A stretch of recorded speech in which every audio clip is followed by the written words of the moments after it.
उपभोग की वस्तुएं हैं, ताकि सारे उपभोग की वस्तु नष्ट न होने पाए। उन सारे चीजों का बीज एकत्रित करके और उसका पोटली बना लो। पोटली बना करके कहां जाना होगा? मधुबन को, वृंदावन की धरती पर जहां भगवान श्री कृष्ण ने महारास का आयोजन किया था, वहां एक बट वृक्ष है और उसी बट वृक्ष पर जाकर के ये सारी सामग्री लेकर बैठ जाना। क्योंकि वह जो बट वृक्ष है, जब महाप्रलय होता है तो उस वृक्ष का प्रलय नहीं होता है। जैसे जैसे पानी का सतह बढ़ता है, उसी तरह से उस बरगद के वृक्ष का भी सतह बढ़ता जाता है। वहां पर जाकर तुम बैठ जाना। उसी समय महाप्रलय होगा, बहुत तेज आवाज होगी, सारी पृथ्वी जलमग्न हो जाएगी, सारा संसार अंधकारमय हो जाएगा। पुनः एक नौका पर सप्तऋषि बैठकर आएंगे तुम्हारे पास। उसी नौका के अगले भाग पर एक टिमटिमाता हुआ दीपक जलता हुआ दिखाई देगा। तुम वह नौका जाकर उसी बट वृक्ष के समीप लग जाएगा। पुनः वह सारी सामग्री लेकर के उसी नौका पर बैठ जाना। पुनः उस समय हम आएंगे वहां पर और एक रस्सी लेकर के नौका से हमको नौका से लेकर के बांध देना और उसके बाद मैं पूरे संसार का भ्रमण कराऊंगा। देख लेना कि महाप्रलय कैसे होता है। उसके बाद भगवान मत्स्यावतार रूप से अंतर्ध्यान हो जाते हैं। फिर राजा सत्यव्रत अब महल में आते हैं, सारे सामग्रियों की व्यवस्था करते हैं, चाहे वो गेहूं हो, धान हो, सरसों हो, मटर हो या फलदार कोई फल हो, औषधि हो, जितने भी जमने वाली वस्तु है, अंकुरित होने वाले, वो सारी सामग्री एकत्रित करते हैं। सारी सामग्री एकत्रित करके उसका पोटली बना लेते हैं। पोटली बनाने के बाद जैसा भगवान नारायण पूर्वत बताए थे, उसी तरह से राजा सत्यव्रत उसी मधुबन में जाकर के बट वृक्ष पर जाकर बैठ जाते हैं। तब तक देख क्या रहे हैं, बड़ी जोर से गड़गड़ाहट की आवाज होती है और गड़गड़ाहट की आवाज जब हुई, इतना घनघोर बारिश हो गया कि सारा पृथ्वी जल में समा जाती है। न कोई वृक्ष है, न कोई घर है, न सूर्य है, न चंद्रमा है, न तारे हैं, केवल अंधकार है। चारों तरफ केवल जल ही जल दिखाई देता है। थोड़ी देर के बाद पुनः वह नौका आता है, उसी पे सप्तऋषि विराजमान है। उसी पर सप्तऋषि विराजमान रहते हैं। आगे टिमटिमाता हुआ एक दीपक जल रहा था। जब वह नौका जा करके उस बरगद वृक्ष के समीप लगा, राजा सत्यव्रत उस बरगद के वृक्ष से उतरकर बैठ जाते हैं उसी नाव पर।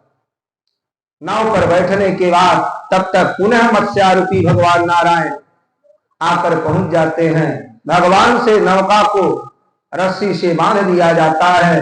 उसके बाद भगवान तैरते हुए उस नौका को लेकर चारों दिशाओं में भ्रमण करा करके राजा सत्यव्रत को दिखाते हैं महाप्रलय की दृश्य।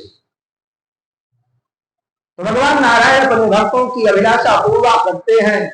जिसकी जो अभिलाषा, जो मन्नत, जो कामना होती है, सब कुछ भगवान नारायण पूरा करते हैं। राजा सत्यव्रत की कामना पूर्ण होती है।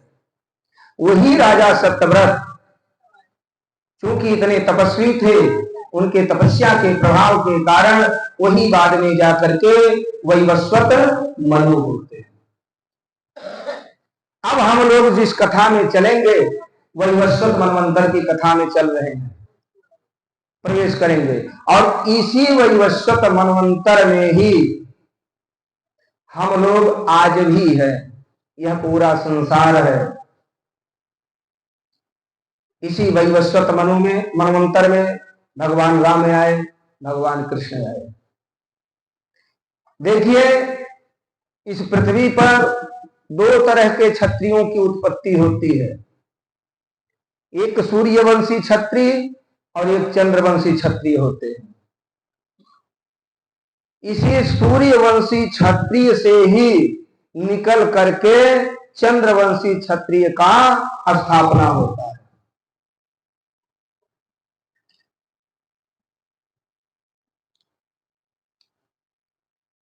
जब वैवस्वत मनवंतर लगा तो यहां फिर से सृष्टि का निर्माण होगा ना। जब महाप्रलय हो गया तो वैवस्वत मनु बैठे हुए थे, उसी समय उनको छींक आती है, और जब छींक आया तो जो नाक से लोथड़ा गिरा जमीन पर उसी से इक्ष्वाक वंश की उत्पत्ति हो जाती है, इक्ष्वाक वंश की उत्पत्ति होती है।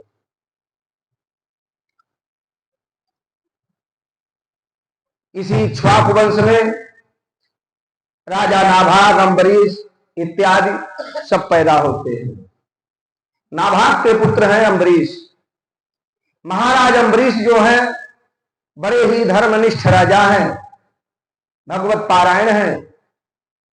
राजा अम्बरीश एकादशी व्रत की महिमा के बारे में कहीं उनको सुनाई दिया तो अपने गुरुजनों को बुलाते हैं, कहते हैं गुरुदेव हमारी इच्छा है एकादशी व्रत करने का। गुरुजी ने कहा ठीक है, कितने दिनों का व्रत करोगे? तो राजा अम्बरीश कहते हैं गुरुदेव हम चाह रहे हैं कि सर्वप्रथम हम 1 वर्ष तक एकादशी का व्रत करें। तो 1 वर्ष के एकादशी के व्रत का संकल्प करवा देते हैं जो उनके कुल पुरोहित हैं। 1 वर्ष के एकादशी का संकल्प हो गया। 1 वर्ष में कितने एकादशी पड़ेंगे?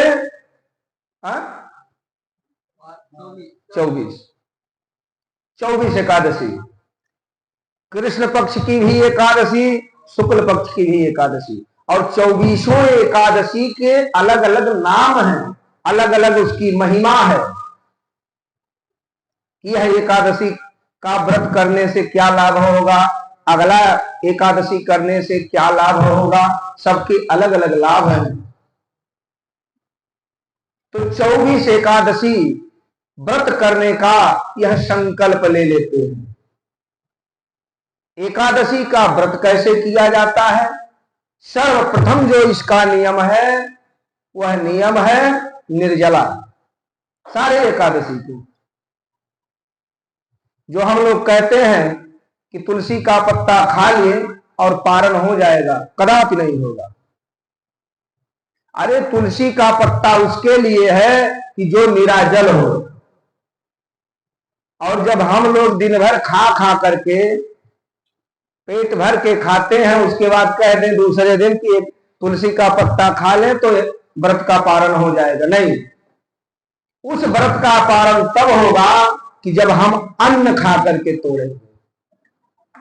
और यह जो निराजल व्रत का पारण है तो तुलसी का दल हो, भगवान ठाकुर जी का चरणोदक हो, और इसी को आप पान कर लीजिए। एकादशी का व्रत का पुण्य आपको प्राप्त हो जाएगा और पारण भी मान लिया जाएगा।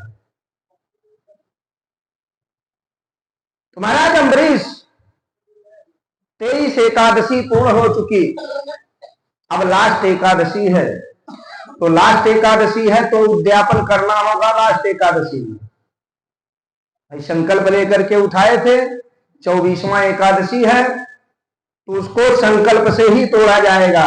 उद्यापन होगा, उद्यापन में पूजन पाठ होगा, ठाकुर जी का हवन इत्यादि होगा, उसके लिए दान दक्षिणा देना होगा। तो पुनः कुल पुरोहित को बुलाते हैं कुल पुरोहित को आज एकादशी का व्रत पूर्ण हुआ, अगले दिन पारण करना है। गुरु जी को बुलाते हैं, गुरु जी आते हैं, पूजन इत्यादि कराते हैं, संपन्न हो गया। जब संपन्न हो गया तो व्रत तोड़ना है, व्रत तोड़ने का समय आ गया। लेकिन उस एकादशी में प्रतिबंध है। क्या? कि अभी थोड़ी देर के बाद, क्योंकि एकादशी का पारण द्वादशी में किया जाता है, लेकिन कभी कभी ऐसा होता है कि सुबह के टाइम थोड़ा सा द्वादशी मिलता है, उसके बाद त्रयोदशी लग जाती है। तो पारण हमको द्वादशी में ही करना है। अगर त्रयोदशी लग गया तो सारा फल व्यर्थ हो जाता है। तो उस जो वह 24वां एकादशी था राजा अम्बरीश का, वह इसी तरह से था कि कुछ क्षण तक सुबह में एक द्वादशी था, उसके बाद त्रयोदशी लगने वाली थी। जब इधर पूजन संपन्न हुआ, उसके बाद गुरु जी से कहते हैं, गुरुदेव अब चलिए आप भोजन कर लीजिए, उसके बाद हम भी पारण अपना कर लें, व्रत तोड़ें। तैयारी हो रहा था कि तब तक अपने हजारों शिष्यों के साथ दुर्वासा जी महाराज पहुंच जाते हैं। अपने हजारों शिष्यों को लेकर दुर्वासा जी पहुंच गए। दुर्वासा जी जब पहुंचे तो दुर्वासा जी को देखकर राजा अम्बरीश बड़े भाव विभोर हुए कि इतने बड़े बड़े संत आ गए आज हमारे एकादशी के पारण में, अब और आनंद आएगा। जाते हैं, दौड़कर उनका अभिवादन करते हैं। दुर्वासा जी कहते हैं, राजन हम भी एकादशी थे और मेरा मन बना कि चलो आज हम तुम्हारे वहां ही पारण करेंगे, तो तैयारी कराओ राजन, हम लोग जा रहे हैं, अभी स्नान करके आते हैं। राजा अम्बरीश सारी तैयारी करके बैठकर इंतजार कर रहे हैं और दुर्वासा जी स्नान करने तो गए लेकिन वो आ नहीं रहे। अब क्या करें? इंतजार में है, इंतजार करते करते करते करते अब मानो कुछ ही क्षण बचा हुआ है, द्वादशी बीतने वाली है, त्रयोदशी लग जाएगी। राजा अम्बरीश घबरा गए कि लगता है मेरे 1 वर्ष की तपस्या आज व्यर्थ हो जाएगी। उसके बाद अपने कुल पुरोहित से कहते हैं, गुरुदेव अब इस स्थिति में मैं क्या करूं? हे गुरुदेव, इस स्थिति में, इस समय में हम क्या करें, अब आप ही बताइए। तो गुरुदेव ने कहा, राजन इसका एक उपाय है, इसका एक उपाय है। राजा कहते हैं, गुरुदेव बताइए क्या उपाय है? उन्होंने कहा, ठाकुर जी का चरणोदक, ठाकुर जी का चरणोदक पान कर लो, व्रत भी टूट जाएगा और अतिथि का अनादर भी नहीं होगा। ऐसा क्यों कहा गया? हम लोगों का ये सिद्धांत है, हम लोगों का ये फर्ज है, यदि हमारे दरवाजे पर कोई अतिथि आए हैं तो पहले हम उनको भोजन करा लें, उसके बाद भोजन करने का कर्तव्य बनता है।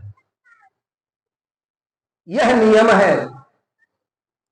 तो भोजन करने का तुमको, पारण करने का तुमको दोष भी नहीं लगेगा और आपका व्रत भी पूर्ण हो जाएगा।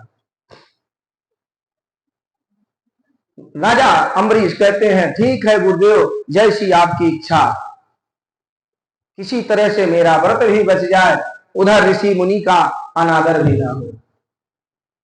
उसके बाद गुरुदेव क्या करते हैं, शालिग्राम भगवान को स्नान कराते हैं और वही जल दे देते हैं राजा अम्बरीश को। और जैसे ही गदोरी पर लिए राजा अम्बरीश और उसका पान किए, अभी मुंह में गया कि तब तक दुर्वासा जी आ गए। जल को पीते हुए देख लिए दुर्वासा जी। जैसे ही जल पान कर रहे थे अम्बरीश तुरंत क्रोधित हो जाते हैं दुर्वासा जी महाराज। कहते हैं, रे दुष्ट राजा, तू तो महापापी है। अतिथियों को बुला करके और तुम अतिथि का अपमान कर रहे हो, बगैर हम लोगों को खिलाए, और तूने जल ग्रहण कर लिया, व्रत को तोड़ दिया। तुम्हारे ऐसा पापी राजा तो कोई हो ही नहीं सकता है। इतने क्रोधाग्नि में जलने लगे कि तुरंत अपनी जटा से एक बाल उखाड़ते हैं और वही बाल जमीन पर पटक देते हैं, और उसी से कृत्या नामक राक्षसी पैदा हो जाती है। बड़ी बड़ी जिह्वा लपलपाती हुई दुर्वासा जी के सामने प्रकट होती है। कहती है, मुनिवर क्या आज्ञा है? दुर्वासा जी कहते हैं, राजा अम्बरीश को निगल जाओ, इसको खा लो, जीवित मत छोड़ो। अब अपनी जिह्वा लपलपाती हुई राजा अम्बरीश की तरफ झपट्टा मारती है, और राजा अम्बरीश एक पांव पर खड़े होकर के हाथ जोड़कर भगवान नारायण का ध्यान कर रहे हैं। हे नारायण, हमने कौन सा ऐसा अपराध कर दिया? भाई, हम तो अपने गुरुजनों की आज्ञा लेकर ही मैंने किया। मैंने तो, मेरे समझ से तो मैंने कोई पाप नहीं किया। हे पितामह, हे पिता, हे जगत पिता जगदीश्वर, हे जगताधार करुणा निधान, अब आप ही इसका निर्णय कीजिए। भगवान नारायण तो हमेशा अपने भक्तों के आसपास विचरण करते हैं। परम भक्त है अम्बरीश। भगवान नारायण को राजा अम्बरीश का दर्द सहन नहीं हुआ। उसी क्षण भगवान नारायण क्या करते हैं? अपना सुदर्शन चक्र चला देते हैं। सुदर्शन चक्र आता है और कृत्या को जलाकर भस्म कर देता है। और जब कृत्या जलकर भस्म हो गई, अब वह सुदर्शन चक्र दुर्वासा जी की तरफ चलता है। और जब दुर्वासा जी की तरफ गया तो उसके तेज को, उसके धार को देखते हुए दुर्वासा जी अब पीछे पीछे, मतलब पिछाड़ी भाग रहे हैं। इतने में मानो कि अब वह सुदर्शन चक्र पहुंच जाएगा इन तक, अब लगे बड़ी जोर से भागने, बड़ी वेग से भागते हैं। इतने वेग से भागे कि भागते भागते यह स्वर्ग में पहुंच गए, देवराज इंद्र के दरबार में।